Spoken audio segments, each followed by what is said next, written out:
Fala pessoal, eu sou o Matheus Gabriel, curso Direito na Faculdade Docto em Caratinga. Estou no 8º período e hoje eu estou aqui para retratar um assunto muito interessante no meio acadêmico jurídico, que é litigiosidade repetitiva e a padronização decisória. Estou aqui com o aluno Guilherme, ele faz também curso de Direito aqui na Faculdade UNEC em Caratinga e vai falar um pouco o que ele acha sobre a padronização, sobre a litigiosidade, sobre a demanda, né? O excesso de demanda no judiciário hoje para nós. Vai retratar para a gente também aqui um pouco sobre a inteligência artificial, que é uma das ferramentas que está sendo muito usada também no meio jurídico. E ele vai falar um pouco para nós sobre isso. Oi, Matheus. Primeiramente, boa noite a todos aí que eventualmente vão acompanhar. Na minha opinião, essa questão da repetitividade, ela afeta essa questão do acesso à justiça, principalmente pelo fato que muitas demandas que têm um certo grau de especificidade, elas são resolvidas de maneira em massa, na realidade, né? Não se analisa o caso concreto, as questões pessoais das pessoas, os problemas, da demanda em si. E, por exemplo, como a gente consegue visualizar nos mutirões de conciliação, em que inúmeras demandas são resolvidas de uma só vez, sendo que na realidade a gente também consegue observar que cada uma vai ter sua especificidade. Eu acho que a questão repetitiva ainda pode ser levada em consideração. Agora, a forma de se resolver essa situação, não delinear muito bem essa questão problemática, eu acho que é um ponto a ser levado em consideração. Perfeito. E especificamente, sobre a questão da inteligência artificial, você, né? Você é estagiário, você disse pra gente que é estagiário, que trabalha no meio jurista ali, no seu dia a dia. Você que tem acesso, você acha que a inteligência artificial, ela tem mais pontos positivos ou mais pontos negativos no meio jurídico ali, para os advogados, para a magistratura também? O que você me fala disso? Eu acho que tem os pontos positivos e os negativos.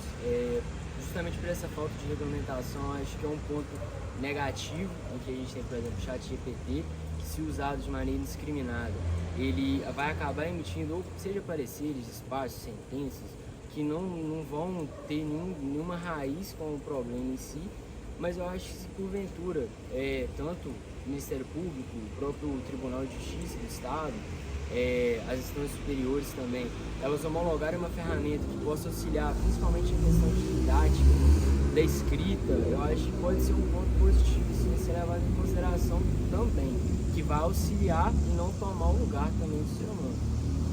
Perfeito, Guilherme. Guilherme, eu gostaria de te agradecer pela sua disponibilidade, né? Que pegou você aqui saindo da faculdade. Agradecer e te parabenizar também, né? Por estar fazendo o curso de Direito junto também com a gente aí. E futuramente nós vamos nos encontrar aí nos tribunais, nos fóruns. É um prazer fazer essa entrevista com você. Muito obrigado, viu, meu amigo? Boa tarde. Tudo bem, pessoal? É bom dia, né? Você falou. Mas aí o vídeo é qualquer horário. Boa tarde, bom dia, boa noite. Meu nome é Douglas de Freitas, sou advogado já há mais de 12 anos, né? Milito nas áreas cíveis, previdenciárias e na seara trabalhista, né? E nosso escritório fica localizado na cidade de Caratinga.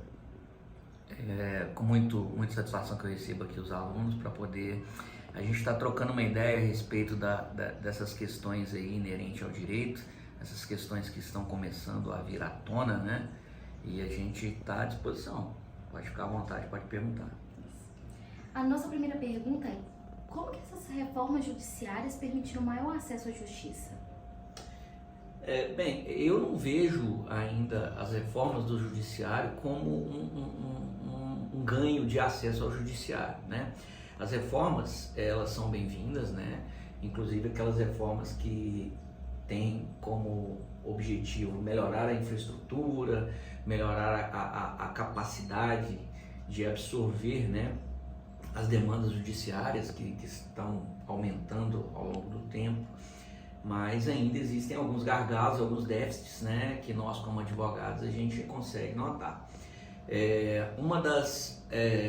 Um dos aperfeiçoamentos que a gente já presenciou, né, nesses 12 anos de advocacia e que a gente tem como um parâmetro bom é a questão da virtualização dos processos, né? Te dá um acesso direto ao processo do seu escritório, de onde você estiver. Você pode trabalhar em diversas comarcas, né? E ao mesmo tempo estar presente na sua comarca, sem aquele transtorno de deslocamento, sem aquelas situações que você acaba perdendo tempo. Então isso foi muito benéfico, né? Quanto às questões também de atualização do Código Civil, né? As mudanças jurisprudenciais, elas têm, né, melhorado em algum sentido o acesso ao judiciário.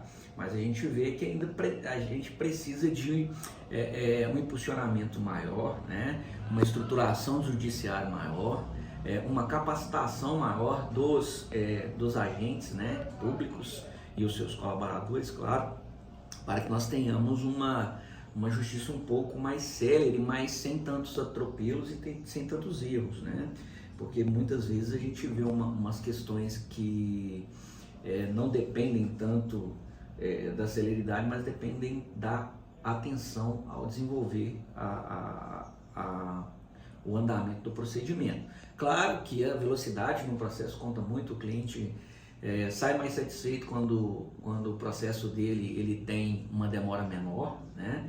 Mas às vezes não significa que o resultado daquela celeridade vai ser satisfatório. Às vezes a gente vê algumas omissões, alguns erros que podem causar algumas situações de nulidade que podem atrasar ainda mais o processo. Mas de um modo geral a gente tem caminhado com boas perspectivas, né? Os passos não são tão largos, mas creio que a judicialização e a questão do procedimento mais profissional e com um pouco mais de tecnologia vai melhorar muito mais o acesso ao judiciário. A padronização decisória possui mais vantagens ou mais desvantagens, do seu ponto de vista? Bem, no meu ponto de vista, a padronização ela tinha que ser uma padronização com equidade, né? O que nós vemos no nosso país hoje em dia é uma padronização sem muito critério. A gente quer, voltando na questão da celeridade, a gente quer muito mais dar celeridade e acabar com o processo do que dar um fim satisfatório, um fim justo, que justifique o acesso ao judiciário, que justifique uma satisfação maior para a sociedade, né, como um todo. Então, às vezes, a padronização ela é desvantajosa para aquela pessoa que não tem condição ou que não consegue estar indo ao judiciário com frequência. Então, essa frequência do judiciário para as grandes instituições, por exemplo, a padronização seria uma situação bem legal, porque eles saberiam bem como trabalhar, né? E já teriam uma estimativa de sentença, uma estimativa de litígio que eles enfrentariam para poder estarem preparados para essas situações. Mas hoje, na minha opinião, como advogado de mais pessoas físicas, né, que ingressam com ações contra grandes conglomerados, grandes empresas, inclusive os entes públicos, né, como é a questão do INSS, essa padronização ela gera uma certa insegurança, porque às vezes são detalhes no processo que vão dizer se o direito é pró a pessoa, né, o autor, ou é pro réu. Mas quando há padronização, a gente pega uma situação geral e esquece dos mínimos detalhes. E isso, quando não se tem uma padronização bem estruturada, especificada e com algumas reservas, né? É muito prejudicial ao cliente, esse cliente menor aí que não tem tanta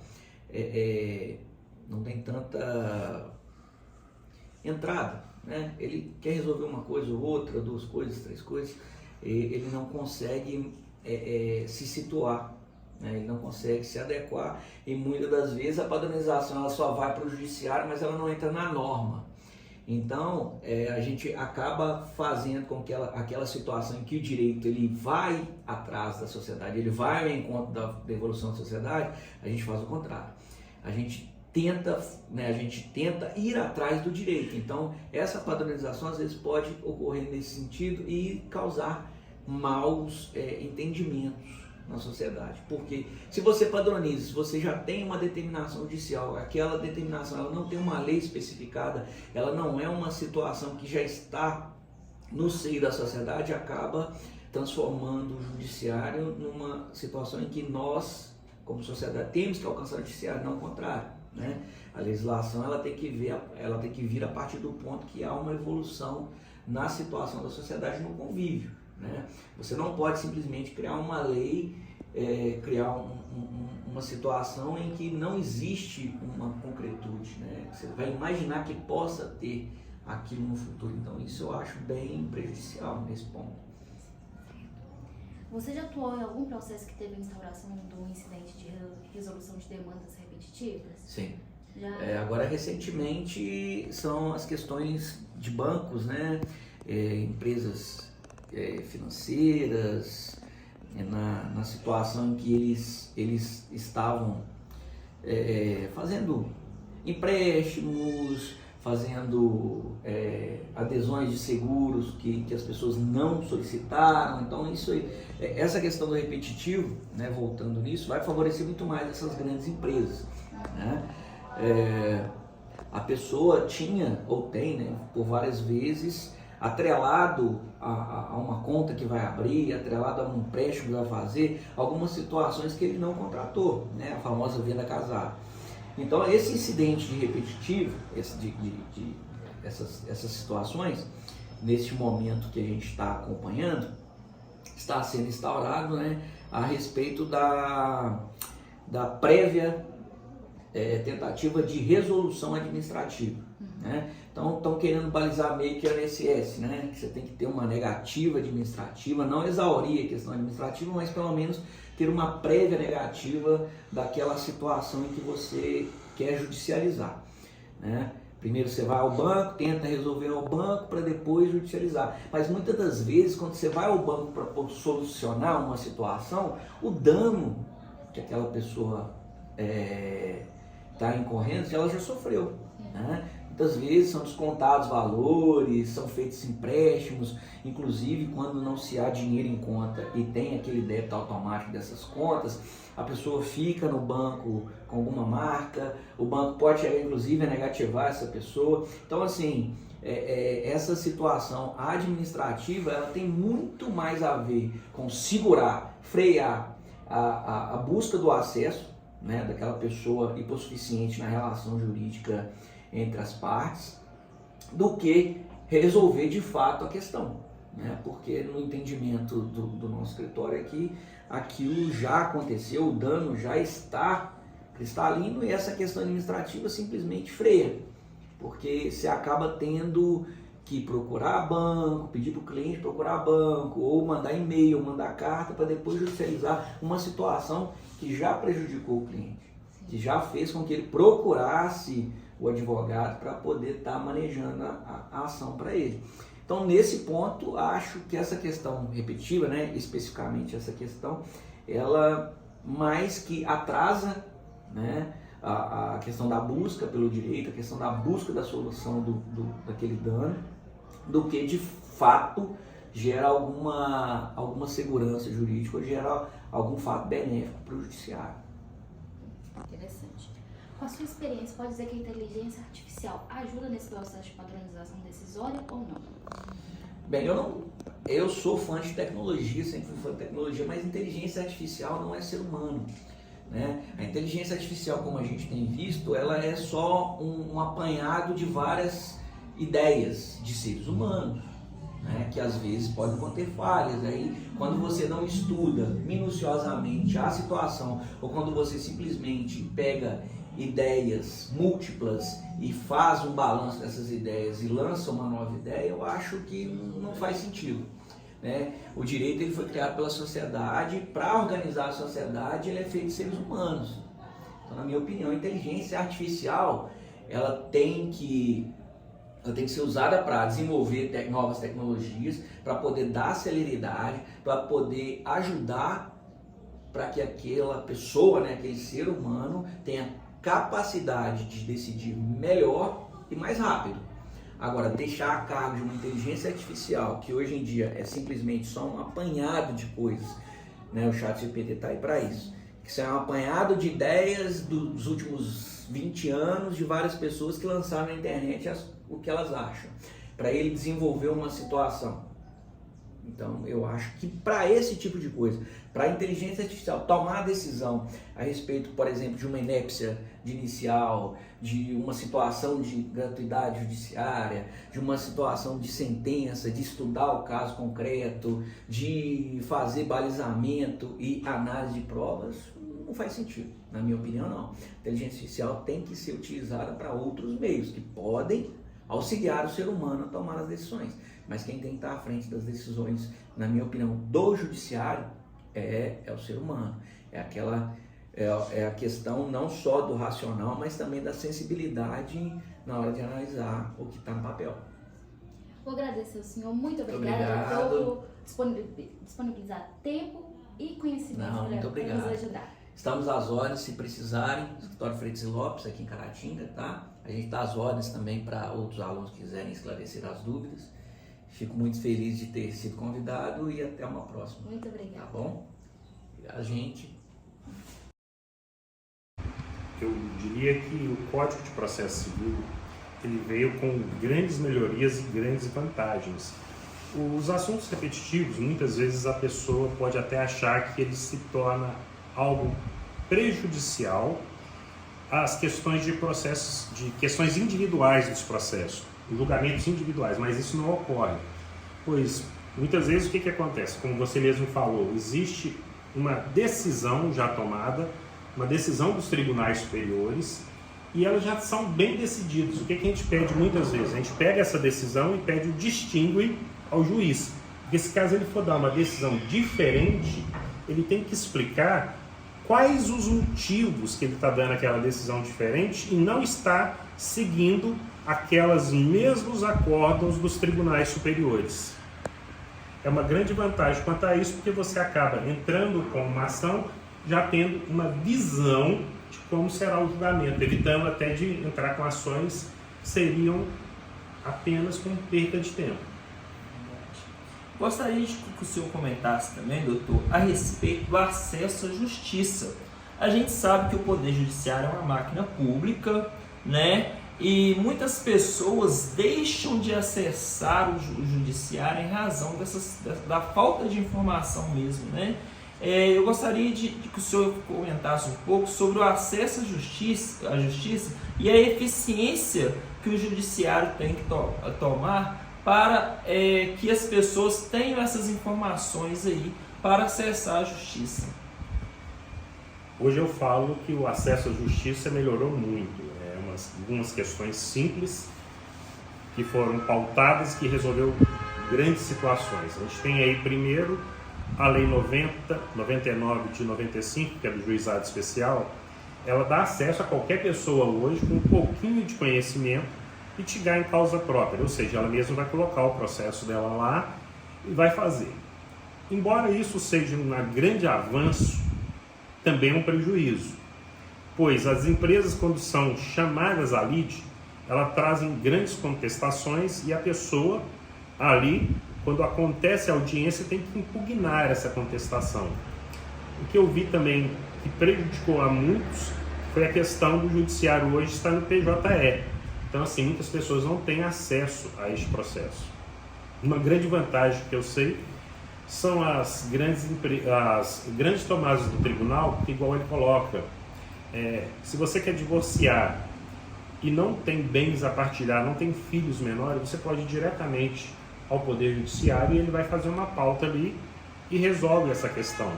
Isso ajuda muito, então isso é um grande avanço para você ter acesso à justiça.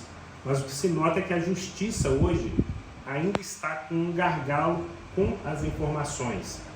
E muitas vezes as pessoas acham que a justiça é cara, morosa, e eu falo que não vou discutir que realmente ela ainda tem muito a melhorar. Ela melhorou muito, mas a passos curtos, não foi a passo largo. Ela ainda está morosa, embora tenham feito vários atos para tentar melhorar e acelerar os processos. Caro, Muitas vezes, quando você consegue gratuidade da justiça, você ainda tem que pagar algumas questões lá, alguns pedidos, algumas diligências, documentação que você normalmente vai ter que utilizar para fundamentar as suas peças, não são muito em conta. Isso tudo são gargalos que a gente precisa melhorar. Mas a justiça, sim, em atribuições a acolher as pessoas, o que eu falo é o seguinte: muitas vezes a gente precisa do advogado público, do defensor público. Não tem defensor para demanda de pessoas. As pessoas procuram os advogados e muitas vezes os advogados, de maneira, eu diria, de maneira negativa para a advocacia, tomam atitudes que eles nem sequer têm conhecimento. Isso também gera certos conflitos, porque ele acaba providenciando, entrando com um processo de maneira errônea, que atrasa o processo, depois ele é resultado julgado sem julgamento do mérito, volta e tem que novamente entrar com o processo. Isso acaba atrasando muito a justiça. São situações que hoje a gente está tentando ver, a gente está vendo pelos próprios filtros que a justiça tem colocado. A gente fala que tudo é uma questão de tempo. As melhorias ainda vão vir, porque esses filtros ainda, eu diria que eles não estão aperfeiçoados. Sim. A questão da padronização decisória tem sido muito importante, né? Só que a gente sabe que, apesar de ter muitas causas idênticas, as partes são diferentes, advogados são diferentes, juízes, magistrados que decidem aquela decisão são diferentes. O que o senhor tem a me falar sobre as desvantagens desse padrão? Olha, como você mesmo falou, e isso afeta a individualização dos processos, porque assim, nem todas as pessoas têm a mesma causa de pedir, muitas vezes por uma diferença. O que acontecia anteriormente? Eu sou muito favorável, mas tem meio que desvantagem. Antigamente você entrava com uma ação, seu colega entrava com a mesma ação, você podia ter seu pedido negado e o dele aceito. Isso acontecia. Hoje em dia estamos tentando, através do distingue, colocar isso de uma maneira mais correta. A gente também tem aí várias decisões que os tribunais já têm mantido, grandes decisões, os recursos repetitivos e por aí vai, que mantém uma padronização. Mas essa padronização também é prejudicial para as causas novas. Ou seja, muitas vezes isso é alguma coisa que você pediu, tá?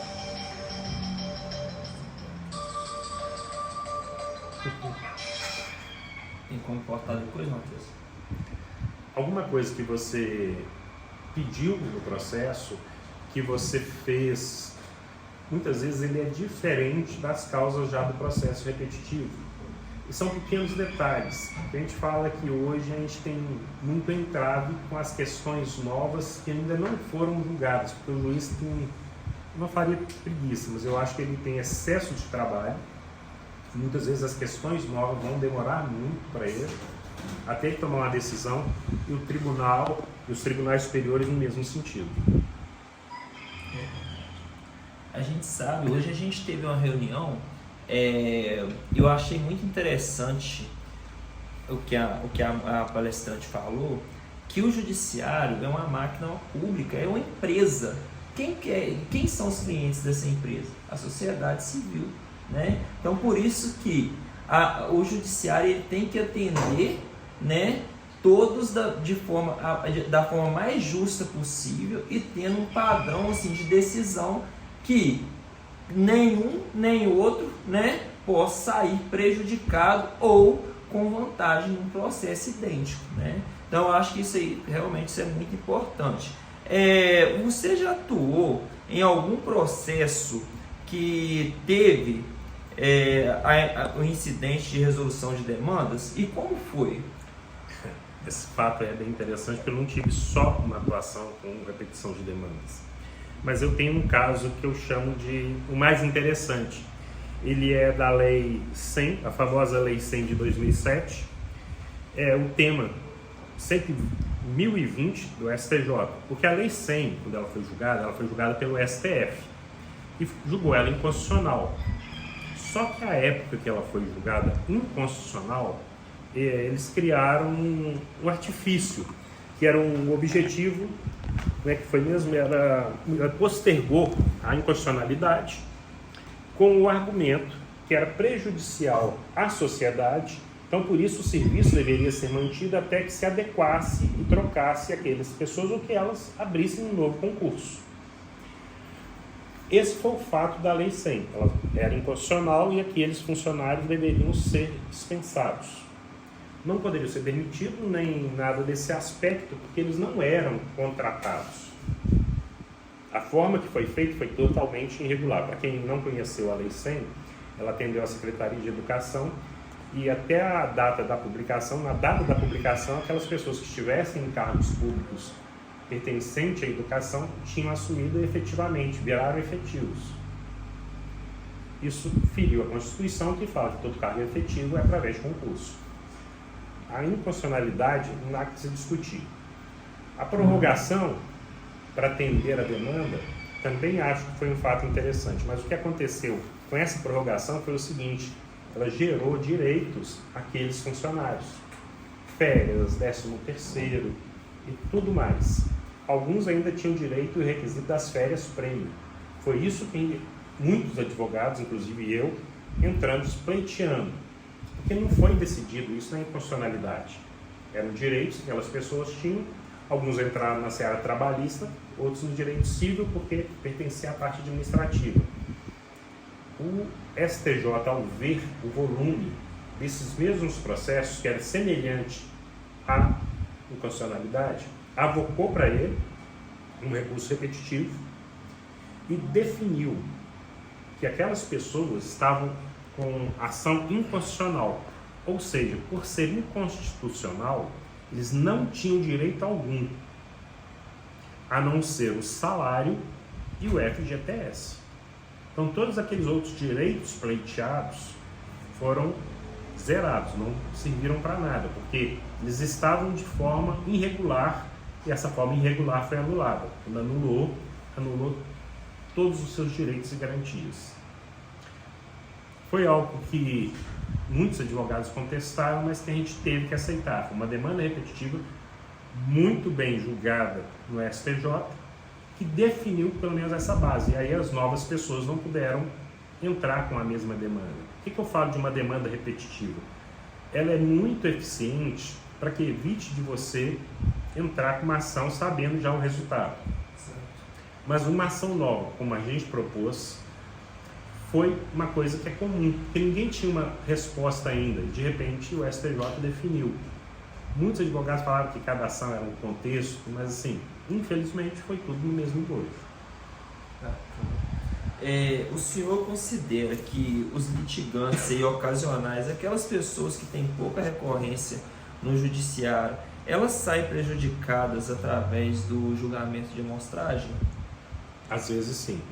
Às vezes sai sim, porque algumas empresas conseguem, algumas empresas não, eu diria que alguns escritórios gigantes de advocacia formam teses, vai massificando para criar uma tese, mas também não sai prejudicada. Eu falaria que são dois contextos, porque essa questão também que elas são totalmente prejudicadas é irrelevante, porque muitas vezes um bom advogado vai ver, avaliar a situação e vai falar, olha, essa situação aqui não te vai dar direito, que já teve um trâmite julgado. Se for um bom advogado, ele consegue esclarecer isso para o cliente.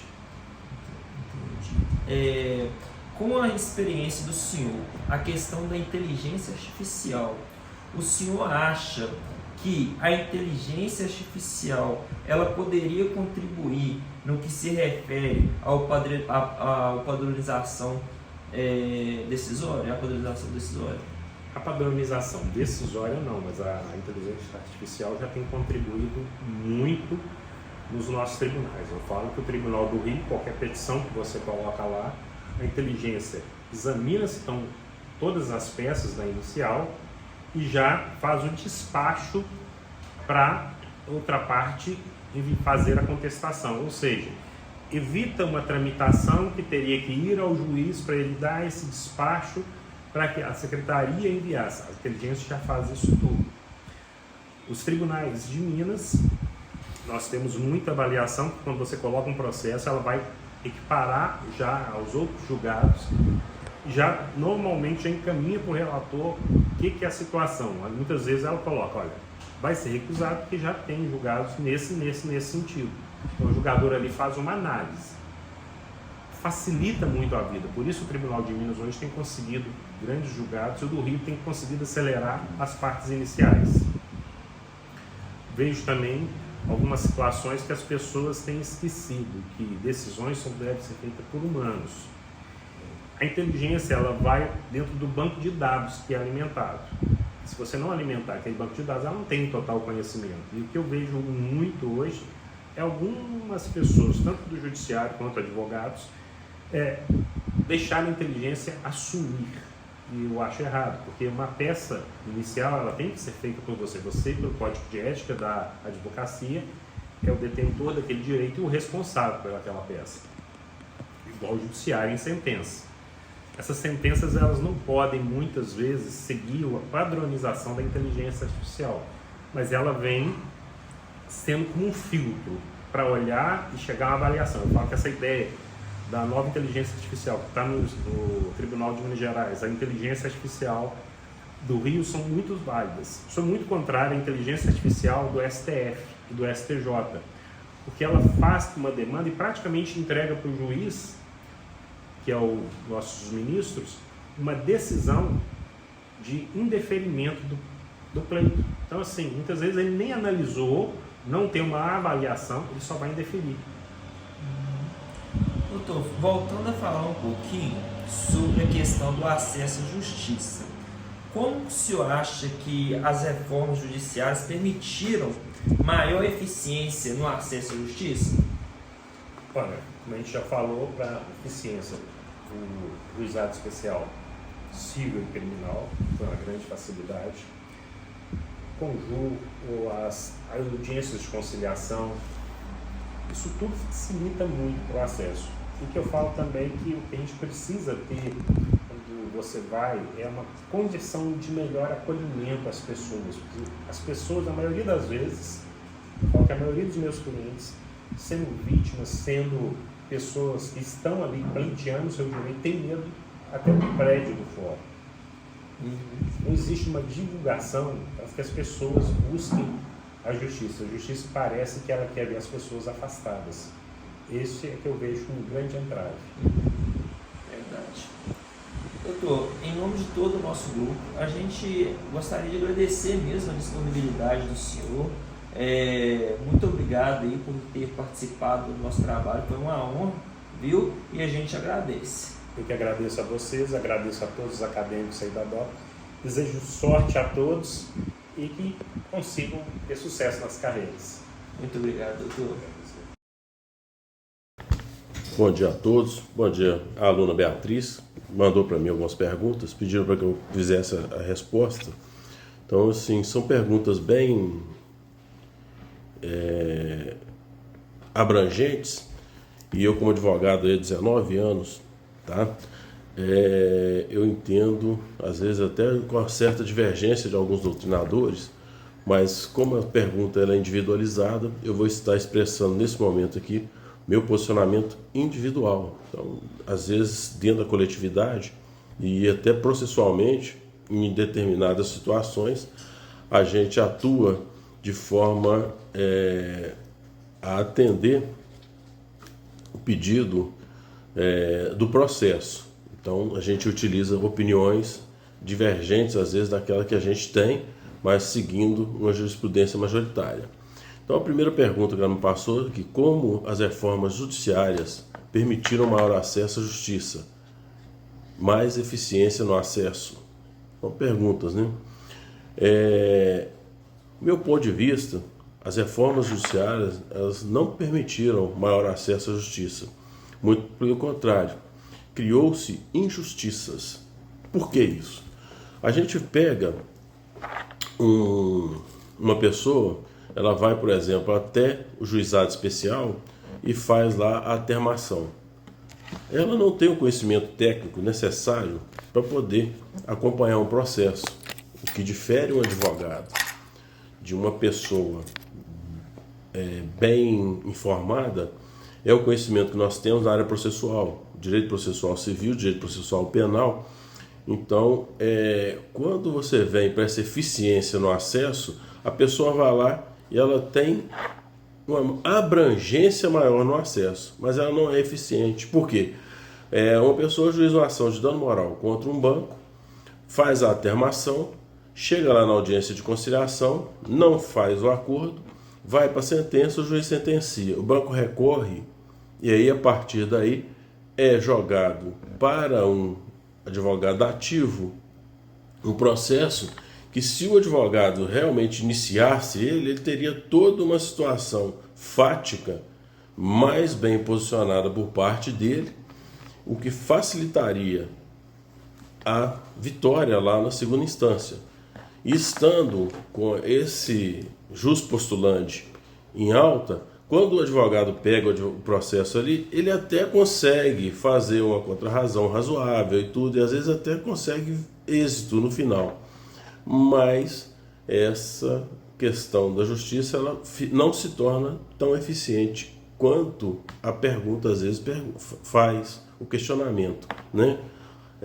Maior acesso à justiça? Sim. Mais eficiência no acesso? Não. Porque eficiência é diferente de abrangência. Ficou mais abrangente o acesso? Sim. Mais eficiente? Não. Esse é o meu ponto de vista nessa pergunta. Tá? Daqui a pouco eu respondo as demais. Novamente, respondendo aqui os questionamentos da aluna Beatriz, a segunda e a terceira questões elas estão intrínsecas, né? Uma complementa a outra. Então vamos para as questões.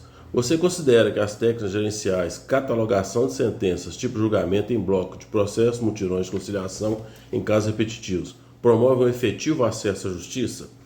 A padronização decisória, na sua opinião, possui mais vantagens que desvantagens? Então vamos lá. Como eu já disse, esse efetivo acesso à justiça é muito relativo, né? As pessoas tendem a enxergar o poder judiciário e a buscar a justiça, e a justiça ela difere da legalidade, né? Então, quando você busca essa catalogação de sentenças, realmente existem processos que são muito aparentemente idênticos, mas tem situações, os detalhes, e muitos processos se ganham ou se perdem em razão de detalhes, e o juiz ele está adstrito à aplicação da lei. O advogado não. O advogado ele está em busca da justiça, e lei é uma coisa, justiça é outra, tá? Calamandrei diz o seguinte: quando você buscar a justiça e a lei, tente conciliar os dois, mas se não conseguir, que você faça a justiça prevalecer. Então, quando chega essas perguntas, as questões de justiça, entre justiça e legalidade existe um espaço gigantesco. E nós que estamos aqui na luta pelo direito, na busca pela justiça, né, advogados sérios, comprometidos com a aplicabilidade da justiça e não da legalidade, nós entendemos que esse tipo de julgamento em bloco, tá, ele gera um acesso à justiça, ele cria uma falsa celeridade, mas ele cria muito mais injustiças, tá? E essa padronização decisória, eu penso o seguinte: ela possui muito mais desvantagens do que vantagens, apesar de você conseguir celeridade. Você consegue ter celeridade no processo, mas em contrapartida você gera muita injustiça, tá? Não vou querer exemplificar aqui não, senão vai prolongar demais. Mas a padronização decisória, na minha opinião, ela cria muito mais desvantagem do que vantagem, porque você passa a ter a aplicabilidade da lei, mas sem ter a efetiva justiça. E nós podemos deixar claro, um exemplo mais atual, né? Seria aquela exceção de pré-executividade. A exceção de pré-executividade ela não existia na lei, ela passou a existir legalmente depois que um jurista famoso, inclusive mineiro, né, Pontes de Miranda, numa ação onde figurava como polo passivo a Uzi Minas, ele criou essa figura. Então, até a participação de Pontes de Miranda num processo de execução da Uzi Minas não existia, tá? A exceção de pré-executividade. E o que criou essa exceção de pré-executividade? a vontade do advogado em querer fazer justiça e não em querer aplicar a lei, porque a lei na época, a aplicabilidade da lei era tranquila, ele utilizaria a lei e tudo. Então, com isso, você deixa de criar novas jurisprudências e o direito para de evoluir. Só que o direito ele precisa evoluir juntamente com a sociedade. Tá? A sociedade ela não pode permanecer abstrata e permanente. Nós não somos permanentes, a sociedade não é permanente. E o direito precisa evoluir juntamente com a sociedade. Tá? Nós temos uma situação no futuro do direito que vai ser muito complicado. Vou citar assim, por exemplo, Tammy Gretchen. Se diz homem, se considera homem e fez todo o procedimento e hoje é chamado homem. Tammy Gretchen é homem. E aí ela pega e agride, se acontecer uma agressão do Tammy Gretchen, né, que é homem, com a sua companheira, ele vai responder para o Maria da Penha? E aí? O direito precisa evoluir. Então, como que o direito vai evoluir se ele está engessado nessas questões aí de sentenças em bloco e em mutirão? É complicado. O direito precisa evoluir e ele vai evoluir. Queira o legislador ou não, queira o aplicador da lei ou não. Nós vamos evoluir, porque a sociedade evolui. Então, esses são um questionamento, um ponto a ser estudado e apurado por nós que estamos aqui à frente. Bom, novamente aqui, as perguntas que a aluna Beatriz me encaminhou, tem mais duas aqui, né?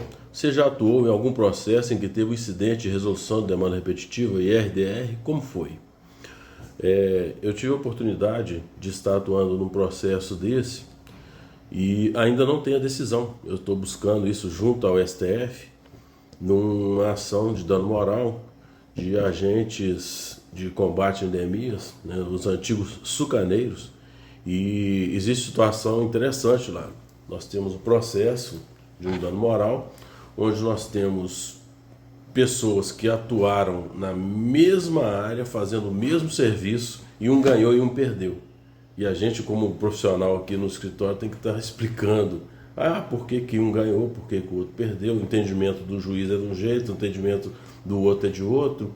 E aí, quando chega lá no tribunal também, uma turma entende de uma forma, outra turma entende de outra forma. E essa diversidade do direito é que torna o direito sucessivo, né, a esse crescimento.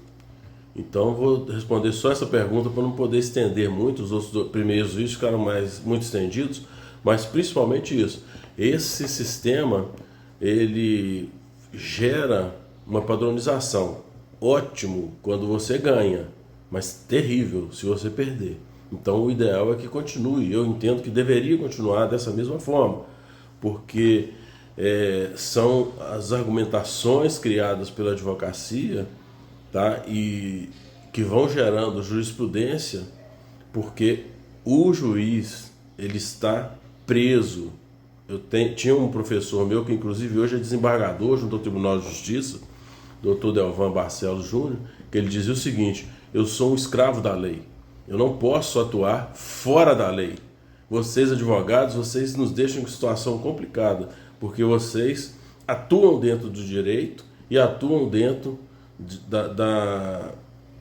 não só da lei, mas vocês podem usam os usos e costumes, e nós não, nós somos escravos da lei. Nós, enquanto aplicadores do direito, nós temos que atuar aplicando rigorosamente a lei. Um abraço para vocês. A outra pergunta da aluna Beatriz é essa aqui, né? Você considera que os litigantes ocasionais, aqueles que não possuem recorrência no judiciário, saem prejudicados com o julgamento por amostragem? Olha, Beatriz, é uma situação assim individualizada. Eu penso que cada processo é um processo. No meu escritório hoje eu já atuei em mais de 4.000 processos cíveis, criminais, previdenciários, trabalhistas, entre outros. E eu falo que até hoje eu nunca tive um processo igual ao outro. Eu tive próximos, semelhantes, mas iguais, nenhum. Então, esses litigantes ocasionais, tá, com certeza são prejudicados, porque existe detalhes entre um e outro, tá? Entre um e outro processo que faz toda a diferença. Eu tenho uma situação aqui no meu escritório recente agora. Eu tenho um cliente que ele efetuou uma compra parcelada na Casas Bahia, e lá na Casas Bahia, quando ele fez o parcelamento lá, ele, no mês seguinte, ele foi lá e quitou a dívida. A Casas Bahia pegou mais para frente, 1 ano, 2 anos depois, vendeu a carteira dela para uma empresa de cobrança, que isso acontece tranquilamente. Essa cobrança, esse valor dela que ela já pagou foi para essa empresa de cobrança. Essa empresa de cobrança entrou em contato com ela, cobrando o que ela não devia. Ela não efetuou o pagamento, porque ela já fez o pagamento para a Casas Bahia. Essa empresa de cobrança terceirizada negativou o nome dela, pois é, no SPC Serasa. Beleza. Hoje nós temos uma discussão lá no STJ. Os bancos e as financeiras estão discutindo o seguinte: o dano moral só existe depois que a pessoa tentou resolver administrativamente o débito. E aí eles perguntam, no processo, suspendeu esse processo, tá? O nome dela está negativado, permanece negativado, ela indevidamente, porque ela efetuou o pagamento, e aguardando uma uniformização junto ao STJ. Onde está a justiça aí? Não existe, tá? Cadê a justiça? A justiça seria o seguinte: tudo bem, nós vamos uniformizar, mas a partir desse momento nós vamos pegar e te retirar o nome de todos os pseudo-devedores do SPC Serasa. Aí sim nós teremos justiça. Nós não temos. Percebeu que não existe a justiça? Então, são prejudicados, e estão sendo prejudicados milhares de brasileiros em razão desse julgamento por amostragem, dessas decisões indevidas e, infelizmente, da morosidade do nosso judiciário. O nosso judiciário é muito lento. Nós precisamos melhorar isso. Apesar de já termos hoje o PJE, que facilitou e melhorou muito, ainda está lento. Nós precisamos criar mais varas, nós precisamos fazer mais juízes. Tá? Um abraço a todos. Dessa forma. Então, tem gente de Teófilo Otoni, tem gente de Guarapari, de Juiz de Fora. São 10 turmas, 10 grupos. Aí cada grupo fica responsável por um artigo. Que legal, hein? E a ideia é vocês fazerem alguma entrevista ligada ao artigo, não precisa ser com o autor do artigo. Isso, é ligado ao artigo. Mas aí eu Vou pensei nisso. Muito legal.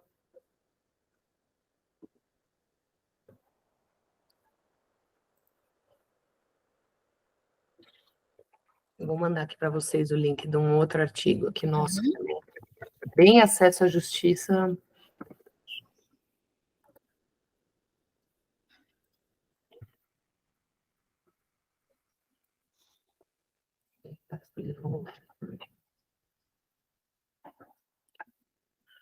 Melhor coisa é ter artigo disponível online, gente. Que as pessoas leem. Com certeza. Muito bom.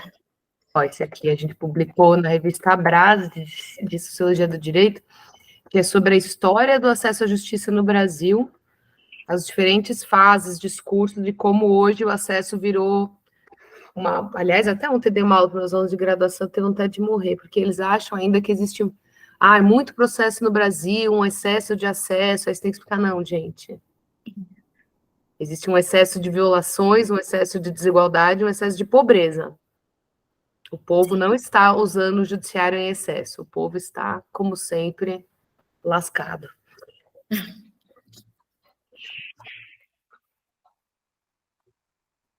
Aí, no caso, nós vamos fazer essa gravação para fazer para o projeto de extensão. Aí será apresentado para todas as turmas.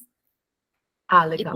E provavelmente o professor deve colocar em alguma rede social da nossa faculdade, como literalmente na extensão à comunidade. Muito bom. Tá tudo certinho já, tá gravando. Joia. Professor, eu vou pedir primeiro para a senhora se apresentar um pouquinho, para a gente deixar registrado, se a senhora quiser dar algum contato, alguma fala. Claro, então, gente. Meu nome é Maria Cecília de Araújo Asperti. Todos os meus alunos, todo mundo me chama de Cissa, então pode chamar também, não tem problema nenhum. Eu sou professora da Fundação Getúlio Vargas, da Escola de Direito de São Paulo. Dou aula para graduação e para pós-graduação lato sensu, de processo civil, mediação de conflitos, todas as matérias aí, barba, cabelo e bigode do processo civil. E venho estudando já, desde a graduação, a agenda de acesso à justiça, sob uma perspectiva empírica. Então, esse artigo que vocês leram tem alguns dados, né, que foram bem exploratórios, mas os meus demais estudos, geralmente eu trabalho com dados empíricos, seja dados quantitativos do próprio judiciário, mas principalmente dados qualitativos, que nem vocês estão fazendo aqui, entrevistas, né? Entrevistas, estudos de caso, análise de decisão. Então, trabalho com essa pauta com algumas colegas, porque não se faz academia sozinho. Então, esse artigo é um dos poucos até que eu escrevi sozinha, mas a maioria dos meus artigos e trabalhos e pesquisas são com colegas, Daniela Gabay, Suzana Henriques da Costa, a Luciana Gross, são todas professoras aqui da região. Tenho também colegas em Minas, vou fazer uma banca em BH, na UFMG, estava até vendo aqui, daqui exatamente um mês, numa xará minha, Maria Cecília de Alvarenga, e também estudo de acesso à justiça, mas essa outra vertente que, aliás, já coloco aí para o pessoal estudar, que é acesso à justiça e desastres, que a gente estuda muito os casos aí de Minas. Trabalhei 4 anos no caso de Mariana, Rio Doce, em assessoria ao Ministério Público Federal, e sempre dessa perspectiva, gente, de acesso à justiça, de pensar a participação direta, principalmente de vítimas de grandes violações, nos processos que dizem respeito aos seus direitos, como vítimas de desastre, vítimas de violência de Estado, violência policial e outras agendas aí dessa natureza. E é um prazer estar aqui com vocês, agradeço demais. Nós que agradecemos a oportunidade. Bom, a senhora começa o artigo falando sobre as reformas judiciárias. A senhora pode falar como que essas reformas judiciárias implicaram nesse acesso à justiça, desde antes que a senhora começa falando o panorama, desde antes da Constituição até o Código de Processo Civil? Sim, então, eu acho que uma moral aí desse artigo é que o processo ele não é neutro, né? A lei não é neutra, né? Então, a gente pega lá um instituto qualquer de processo civil, então, súmula vinculante, o IRDR, e acha que ele foi desenhado por o legislador, né? Sabe quando a gente fala, o legislador, quem é esse legislador? Que come, onde vive esse legislador? Na verdade, essas reformas são fruto de um contexto e são fruto de discursos, né?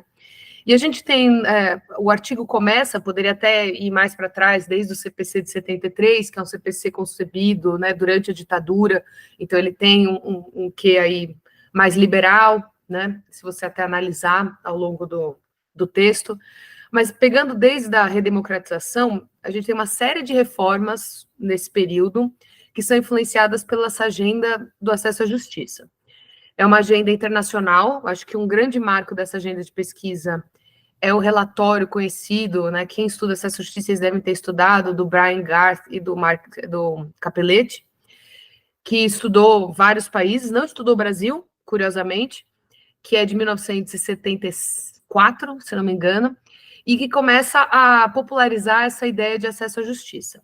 Aqui no Brasil já existiu uma agenda de pesquisa muito interessante, feita no âmbito da sociologia jurídica, um estudo que é um marco sobre essa agenda é o do Boaventura de Souza Santos, sobre o direito do asfalto, né, e o direito nas comunidades, né, então do pluralismo jurídico. Enfim, todo esse contexto dos anos 70 e 80, que é esse movimento em prol da redemocratização, de contestar o regime da ditadura aqui no Brasil, de contestar, enfim, todas as privações das classes menos favorecidas e mais vulneráveis, e também de ter essa ideia de um acesso à justiça tanto para demandas mais comunitárias, quanto para direitos que surgem numa sociedade de massa, né, que tem violações em massa. A gente tem, nesse contexto, os juizados especiais no Brasil, a Lei de Ação Civil Pública e, por fim, a Constituição. Nem tudo são flores, né, nos discursos de ganhadores e perdedores, né, nem tudo é só em prol do acesso à justiça. Por exemplo, você tem uma agenda no juizado especial muito a favor de uma desburocratização, tanto que hoje o juizado ele não tem mais essa pegada de acesso à justiça, ele é muito, vamos liberar o judiciário, tirar e pôr no juizado. Então, nem tudo são flores. Mas a ideia por detrás era assim, precisamos facilitar o acesso à justiça da população, a gente está fazendo uma Constituição cheia de direitos, precisamos ter vias para esses direitos serem tutelados.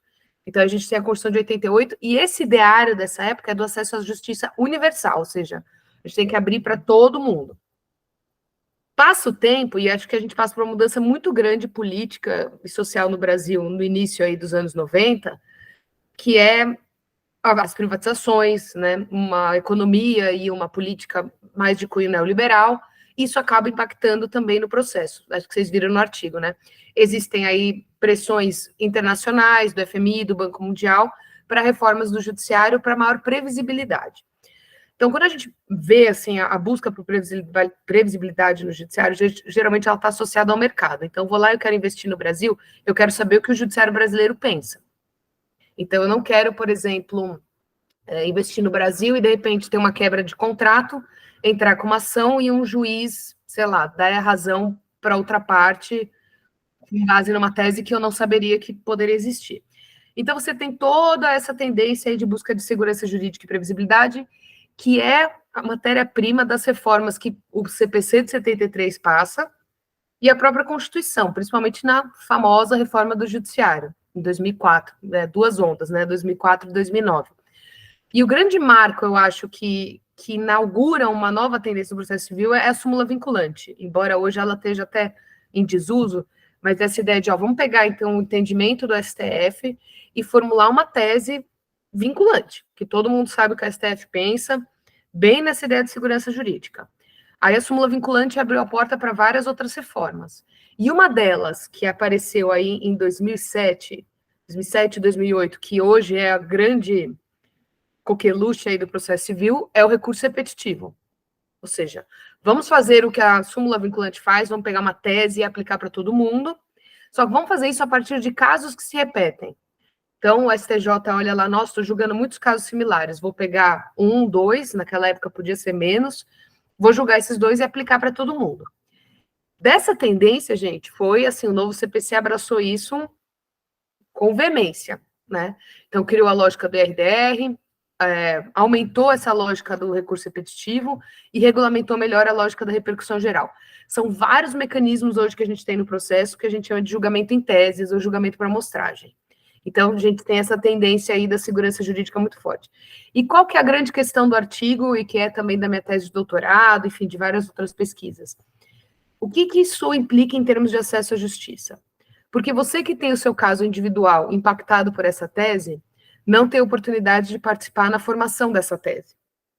Essa tese geralmente diz respeito a interesses de grandes litigantes. Então, não é mais os vizinhos, né? O Matheus brigando com o João ali sobre o muro da casa deles. Não.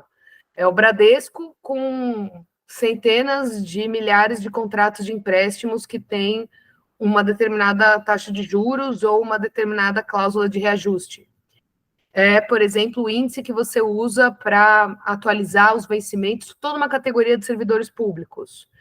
É a aposentadoria de rurais, né, de milhares, milhões de pessoas que atuam na zona rural e que têm aí alguma questão previdenciária. Então, são questões de altíssimo calibre social e econômico, sendo discutidas nesses julgamentos, sem que as pessoas que são o que a gente chama de litigantes eventuais, né? Então, a outra ponta, né? Quem está do outro lado do grande litigante, tenha uma oportunidade de participar, e participar de uma perspectiva bem mais atualizada do sentido de participar, que não é só fazer uma petição lá, é influir em iguais capacidades. Eu posso ir lá no STF e me manifestar, mas eu vou ter tido a capacidade de influir tal qual o INSS, tal qual a Caixa Econômica Federal, tal qual uma grande concessionária de serviço público? Essa é a grande questão. Então, é isso que é colocado nesse artigo, e é isso que é colocado em uma série de outros estudos. Hoje em dia, muita gente defende que esse tipo de julgamento, né, esse julgamento para amostragem, julgamento repetitivo, é uma forma de ter precedentes, né? Então, E por países de precedentes, você não participa da formação de precedentes. Você vai lá, um país como o Law, eles decidem um grande caso, e esse grande caso é aplicado subsequentemente, e quem depois é afetado por isso não participou anteriormente. Mas eu defendo que o que a gente está construindo no Brasil não é uma teoria de precedentes pura.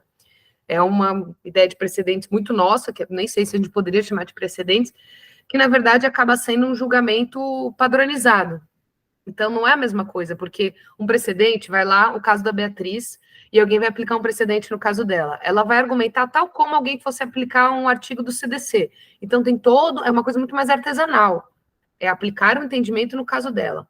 A padronização decisória é uma baseada, entendeu? Então ele aplica a tese no seu caso de cima para baixo, sem você ter muita oportunidade de discutir ali a aplicabilidade daquela tese no seu caso, tá?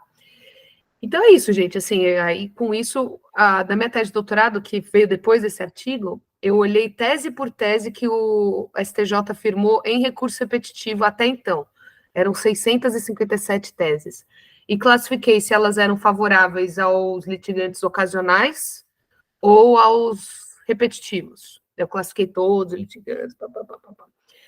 E um dado interessante, os grandes litigantes chegavam na STJ, a maioria das vezes, perdendo, e saíam ganhando.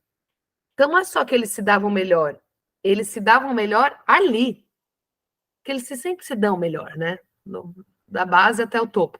Mas é que o que eu especulo é que eles têm vantagens maiores ainda quando os entendimentos são definidos nos órgãos de cúpula, porque é muito difícil para o cidadão, para o consumidor, influir num julgamento de cúpula em Brasília. É mais difícil ainda do que se ele tivesse aí no TJ de Minas, ou mesmo em primeiro grau. Vai ficando cada vez mais difícil, esse Davi versus Golias vai ficando cada vez mais, uma briga mais desigual, conforme você vai subindo distância. Então, depois eu mando para vocês o PDF da minha tese, que o livro está esgotado e eu não tenho tempo nunca de atualizar. Tem um post-it na minha frente aqui, ó. Você precisa atualizar o livro. Ele vive aqui olhando para mim. E eu não atualizo, então eu mando o PDF para todo mundo. Quem quiser, para ver os estudos e tal, fica à vontade.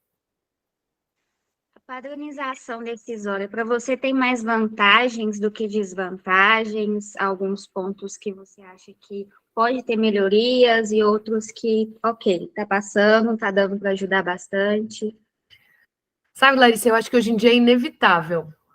Às vezes eu me sinto que eu sou uma radical do acesso à justiça, e para mim a padronização decisória, assim, na teoria tem mais desvantagens, porque ela padroniza uma decisão que foi feita em uma determinada técnica que favorece um determinado tipo de parte, que é quem tem mais recursos, quem tem maior porte.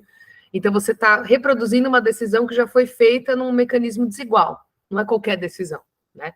Isso vale até para o penal, né? Você vê sentenças penais padronizadas, e geralmente é aquelas sentenças de tráfico, com uma mega condenação, enfim.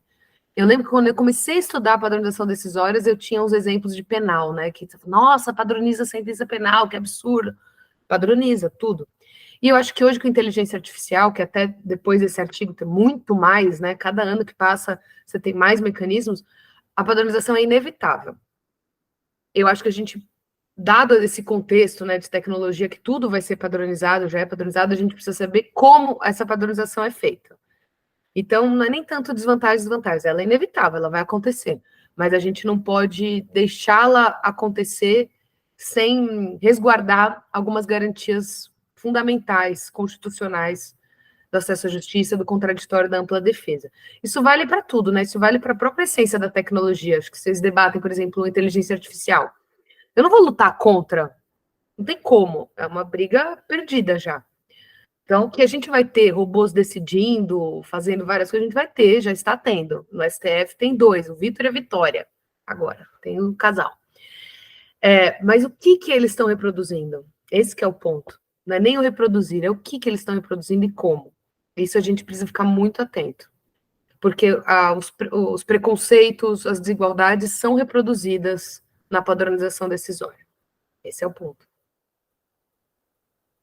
No artigo da senhora, a senhora trata defesa da facilitação do acesso à justiça e eliminação dos obstáculos. E a senhora traça um panorama que o ápice seria justamente esse acesso à ordem jurídica justa. A senhora pode falar um pouco para nós, por favor? Esse é um paradigma do professor Kazuo Watanabe, se não me engano, um texto de 84, na época aí do juizado especial, e ele sempre defendeu isso, né? O acesso a uma ordem jurídica justa é tanto você ter acesso à justiça, quanto ter uma justiça justa, né? Ou seja, uma justiça que dê respostas claras. Esse paradigma, embora eu use, enfim, muita gente utiliza, e eu acho que é importante a gente ter ele em mente, porque não é só ingressar no sistema de justiça, mas é ter uma resposta adequada ao seu caso, e aí vem a lógica da padronização decisória ser problemática. A gente tem que tomar cuidado também, porque ele ainda não é muito preciso. Então, eu acho que o Kazuo colocou, aliás, o Kazuo Watanabe, Ada, Pellegrini, Grinover, é isso, já fizeram sua missão, a professora Ada já foi para o plano astral superior, o professor Kazuo está aqui ainda, já cumpriram sua missão, Código de Defesa do Consumidor, Lei de Ação Civil Pública e a ideia de ordem jurídica justa, acesso a uma ordem jurídica justa. Cabe a nós, e vocês jovens mais ainda, a gente avançar nessa definição do que é uma ordem jurídica justa. Porque, às vezes, num mesmo conceito muito positivo, cabem muitas ideias. Então, eu posso entender que uma ordem jurídica justa, que tende a ser um entendimento, é que assegura princípios e garantias constitucionais de contraditório pela defesa, né? E devido processo legal. Mas você pode entender que, por exemplo, duração razoável do processo é a coisa mais importante nesse justa. Você tem um processo rápido. Só que muitas vezes um processo rápido não é um processo que tem contraditório. Tá sempre essa tensão, entendeu? Então, assim como vocês devem ter aprendido, os princípios estão sempre tensionados, quando a gente fala uma coisa que todo mundo quer um processo justo, mas às vezes o que é um processo justo para mim é diferente para você, e eu defendo coisas diferentes do que você sob a mesma bandeira. Então, a gente precisa aprofundar na compreensão do que é essa ordem jurídica justa. A minha compreensão é que tem que ter contraditório, ampla defesa e devido processo legal para todos que são afetados pela decisão judicial. Todos. Todos, todos, todos. E em paridade de condições e estratégia, né? Então, é um pouco esse conceito, ele ainda comporta maior elaboração. Você já atuou em algum processo que teve o IRDR? Como que foi? Ou conhece também, sabe falar como que as pessoas reagem diante dessas situações? Eu, por exemplo, faço estágio no juizado especial. Então, lá tem essa celeridade. Mas os IRDRs, por mais que tenham um lado positivo, tem um lado negativo, que os processos ficam suspensos também, que demoram um pouco a prestatividade judiciária. Como que é do outro lado da moeda, vamos se dizer assim? Como eu trabalho, minha advocacia é muito para pessoa física e eu trabalho muito com assistência jurídica, tanto na GV, na FGV, quanto na USP, que eu fui aluna. Sou há 10 anos advogada lá da USP, orientadora, e ajudei a criar o da FGV, que é o Caju, quem quiser seguir nas redes sociais. A gente não ganha nada com isso, mas é bonitinho, é legal. O Caju, da GV, e o DJ, da USP. A gente acaba tendo casos que não são tão repetitivos, então mas a gente já teve casos, sim, impactados por IRDR. Sabe o que você falou, Larissa? Eu lembrei de um aqui. Não é um IRDR, tá? É um recurso repetitivo, porque você tem o IRDR, que é mais novo, né? Esse aqui é um recurso especial repetitivo do STJ, que tem há mais tempo, tem mais teses. Foi definida recentemente uma tese que impactou muito a população mais vulnerável, classe média, média baixa, né? Não chega a ser a população mais vulnerável, porque diz respeito à compra e venda de imóvel, que você já tem alguma condição, né? Que é a compra de imóvel em alienação fiduciária em garantia. Alegava-se, não sei se você pegou, acho que no juizado, não sei se deve ter muito, né? Por causa do valor. Você tem, quando você compra um imóvel em alienação fiduciária, que hoje em dia a maioria dos contratos acaba sendo, porque é muito mais vantajoso para as construtoras e para os bancos, quando você não consegue mais pagar, você está financiando, aí você não consegue mais pagar, perder emprego, enfim. Em tese, você deveria ter o direito de receber de volta parte do que você já pagou. Você não vai ganhar o imóvel. Então, vamos dizer que você já pagou 50%. Você deveria receber uma parte de volta. Você vai devolver, não vou pegar mais o imóvel, mas pelo menos eu quero receber uma parte do que eu já paguei, certo? Senão eu paguei, se não tenho imóvel, não tenho dinheiro, não tenho mais nada. E todo mundo defende, todo mundo não, né? Mas defendia-se isso com muita veemência, com base no nosso querido Código de Defesa do Consumidor. A Ada Pellegrini casou aí novamente na nossa entrevista. Só que os bancos e as construtoras defendiam que a alienação fiduciária não aplica o CDC, porque tem uma lei mais específica. E não sei se vocês sabem, a alienação fiduciária, quando você compra alguma coisa em alienação fiduciária, você não é o dono. Continua sendo o dono quem te vendeu, na verdade, quem está financiando, né? Você só se torna o dono quando você quita, né? Então, existe essa propriedade resolúvel. Bom, acabou que, como só ia acontecer, as construtoras e bancos ganharam essa tese, então não se aplica o CDC. Então, hoje você tem uma gama de pessoas que compraram imóveis, ficaram desempregadas na pandemia, por exemplo, e elas não vão conseguir ter esses imóveis e não vão receber nada em troca, nada de volta. E nós temos casos que foram impactados por isso. E qual é o meu sentimento? Meu sentimento é que não houve um debate social sobre isso. Houve um debate no qual só uma parte pôde influir na formação da convicção das cortes, tanto em segundo grau, mas principalmente no STJ. Você julgou essa tese e o STJ foi influenciado, não no sentido negativo, no sentido processual, né? Você influencia o entendimento do julgador, mas ele teve somente um lado dessa moeda efetivamente influenciando. Então, pensa-se muito no impacto para o mercado financeiro, mas não pensa-se no impacto para a população, para a moradia, para esses direitos sociais. Então, a minha sensação é de que a gente acaba tendo que engolir resultados injustos. Não só assim, não é que eles são ilícitos, né? A lei comporta interpretações, mas eles são socialmente injustos e não tem um debate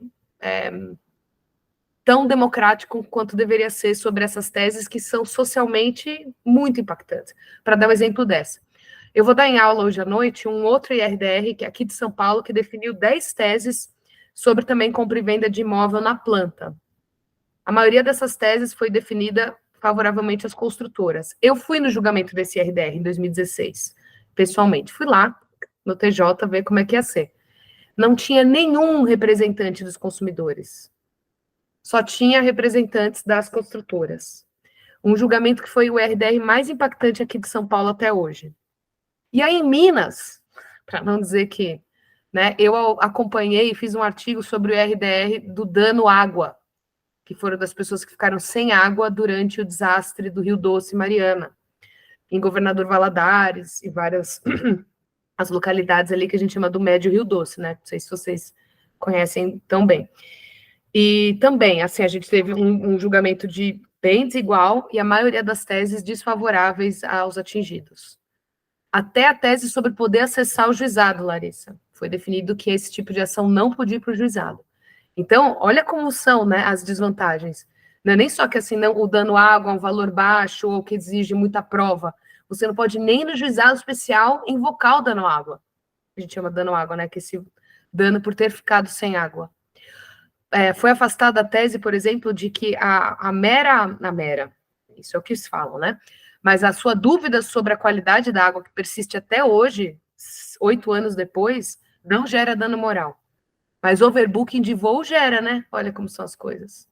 Você passar uma vida tomando banho sem saber se a água que você está tomando banho e bebendo vai fazer alguma coisa com você, não gera dano moral.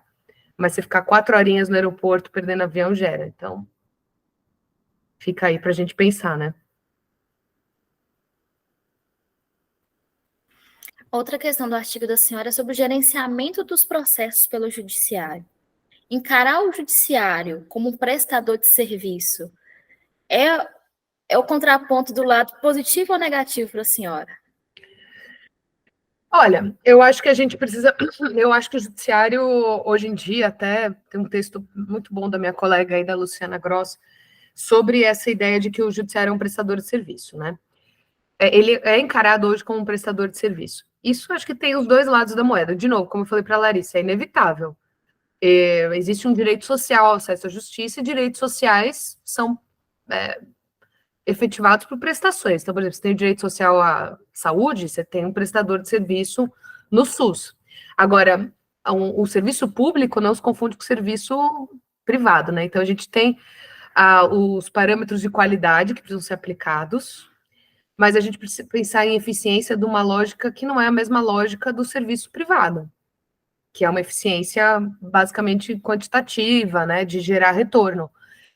Em suma, ele é um prestador de serviço, mas a gente não pode perder de vista que o serviço prestado é um direito social. É a mesma coisa do serviço educacional, mesmo no âmbito privado. A faculdade, enfim, a escola particular que seja, presta um serviço. O aluno é até um consumidor, mas você vai equiparar esse serviço a um serviço de telefonia? Não é. Você não pode exigir que o professor dê a aula que você quer, ou que a faculdade faça tudo que você quer, o cliente sempre tem razão. Esse é um serviço que diz respeito a um direito social. Então, ele tem outros parâmetros, outros paradigmas. O judiciário presta um serviço, nós somos usuários do sistema de justiça, mas é um serviço ligado a direitos sociais. Então, a gente precisa também pensar nesse serviço a partir dessa máxima, né?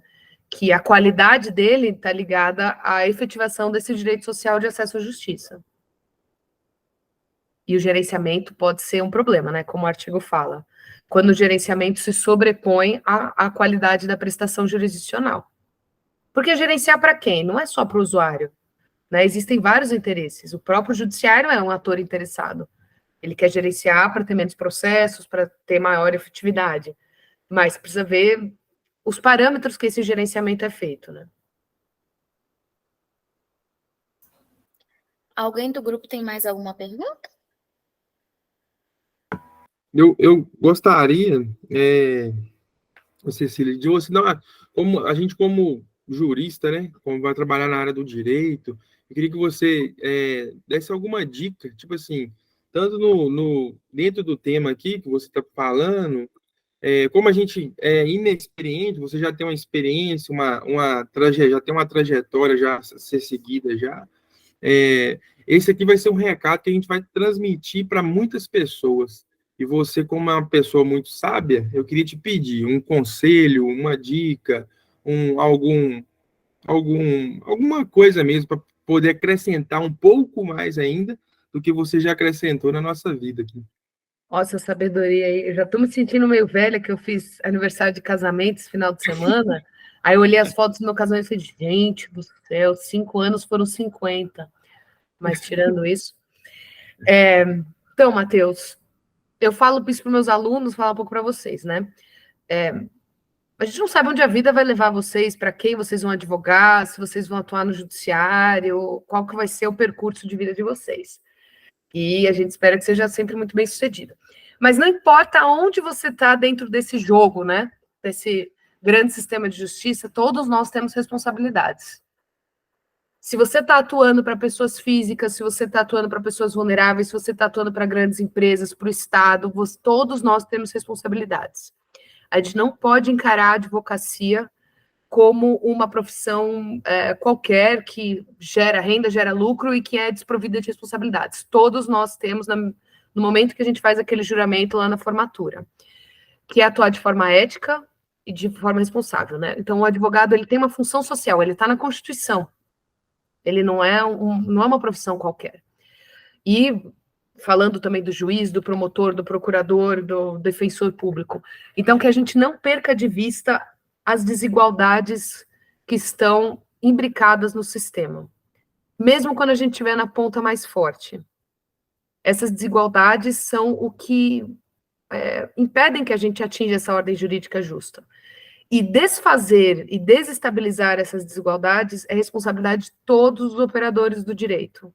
Não só que eu falo, mas eu não vou trabalhar na defensoria, então não é meu papel. Não, é papel de todo mundo. Se você for advogar para Vale do Rio Doce, é seu papel fazer uma atuação empresarial que não gere novos desastres. Se você for ser juiz, é seu papel responsabilizar o Estado por mortes causadas por policiais. Se você estiver em qualquer ponta dessa grande equação, você tem um papel, porque é inaceitável a gente continuar num país com esse nível de desigualdade e a gente achar que o sistema de justiça é neutro a tudo isso. Então, a gente navega e a gente tem uma responsabilidade gigante em tentar desestabilizar essas desigualdades dentro do sistema de justiça, em todas as suas pontas. Se você for ser professor de direito societário, você fala, não tem nada a ver comigo. Tem.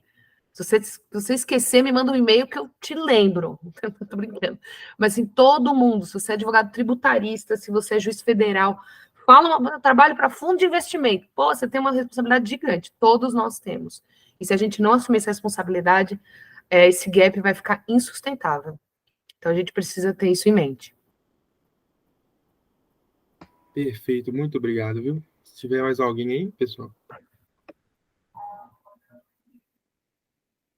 O Tiago tinha levantado a mão, ou foi impressão minha? É uma mão analógica. Enquanto ele não vem, eu tô aqui pensando que não tinha nenhum representante quando foi o julgamento que você falou. E eu tô inconformada. Você tem alguma ideia do que pode diminuir essa desigualdade nos níveis mais superiores? Porque aqui, por exemplo, de acesso na primeira instância, tudo bem, dá para levar. Mas agora nos recursos, dá para ver que tem bastante desigualdade até de representantes. Não tem nenhum projeto que você conhece que ajuda essas pessoas que vão lá e estão à prol delas. Olha, assim, mesmo eu acompanhei na tese de doutorado um outro julgamento que, nossa, foi muito impactante, até hoje que é o julgamento sobre a pontuação de crédito. Todo mundo, todos vocês, enquanto vocês falam, vocês têm uma pontuação de crédito que vocês nem sabem. Que pode impactar toda a sua vida, né? E eu acompanhei o julgamento da legalidade dessa pontuação de crédito. E tinha representantes dos dois lados. Só que a capacidade de produzir dados e informações dos representantes do lado das instituições financeiras é muito grande. Então, Larissa, o que eu diria para você assim, a gente precisa... as cortes precisam ser mais permeáveis, né, à participação, e a participação da Defensoria, do IDEC, do PROCON, vamos dizer, dos grandes representantes de interesses, associações, etc., mas a gente precisa ter, de um lado, maiores facilidades e incentivos para a sociedade civil se organizar. Então, precisa ter mais associações atuantes, né, em causas relevantes. E 2, a gente não pode ter medo da participação. Então, eu acho engraçado quando eu falo assim, não pode deixar todo mundo ir lá na audiência, senão vai virar um caos. Não pode deixar os mutuários, os consumidores se manifestarem na audiência, porque é muita gente. As pessoas, a gente está pensando no problema de ir muita gente, mas ninguém vai, porque é custoso.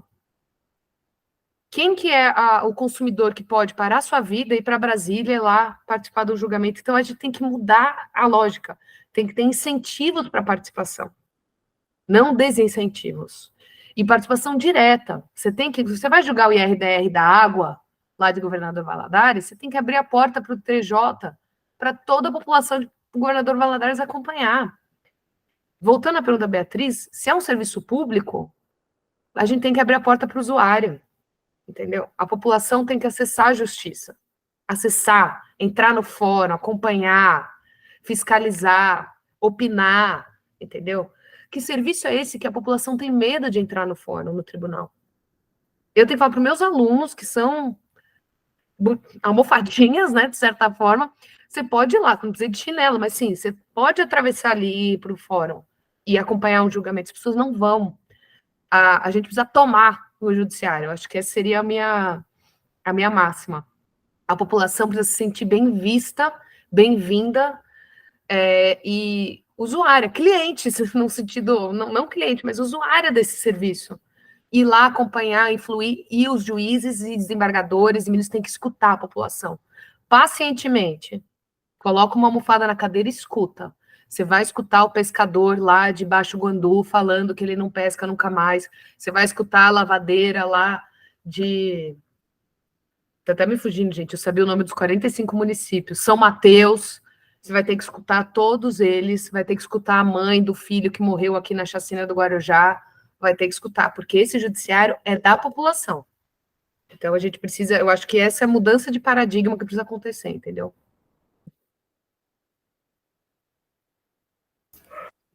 Acho que ninguém mais tem nenhuma observação para fazer, não é isso? Doutora, eu vou agradecer demais a senhora, pela minha pessoa, por todo o grupo. Fiquei extremamente feliz quando a senhora aceitou o convite. Para nós foi uma honra, foi muito esclarecedor. Com certeza, nós, a partir de agora, vamos ter outra visão ainda mais sobre o acesso à justiça. Muito obrigada. Eu que agradeço vocês. Mandei um outro texto aí para vocês também. Não sei se vocês pegaram o link, porque ele é bem dessa preocupação que vocês estão colocando, dessas mudanças. Manda um abraço para o professor de vocês, manda meu contato. Eu fiquei muito feliz que ele indicou meu texto, me senti honrada. E se vocês precisarem, já tem meu contato. Beatriz, só me dá um alô que a gente conversa. E um abraço para todo mundo da turma aí que não está aqui e que está estudando também esse tema. Que bom que vocês estão estudando, porque a gente está precisando, viu? Então, seguimos. Gratidão, professora. E se tiver alguma dica aí da OAB para passar para nós aí, pode mandar texto, livro, nós estamos estudando aqui. Não, gente, pega e faz as provas dos anos anteriores. Faz até melhor. E não se esqueça, são 14 testes de direito do trabalho. Eu sempre piro nisso. Eu nem dou aula disso, eu falo, não desprezem direito do trabalho, são 14 testes. São, vou estudar rapidinho. Não estuda rapidinho. Pequenininho, mas ela causa um impacto. Você vê? E os 14 testes de processo civil, uma dica, sempre cai intervenção de terceiro. Não sei por quê. Nem é tão útil assim, estuda intervenção de terceiro. Muito obrigada. Obrigado, professora. Obrigada a vocês, gente. Muito Vamos se falando. Um abraço. Outro.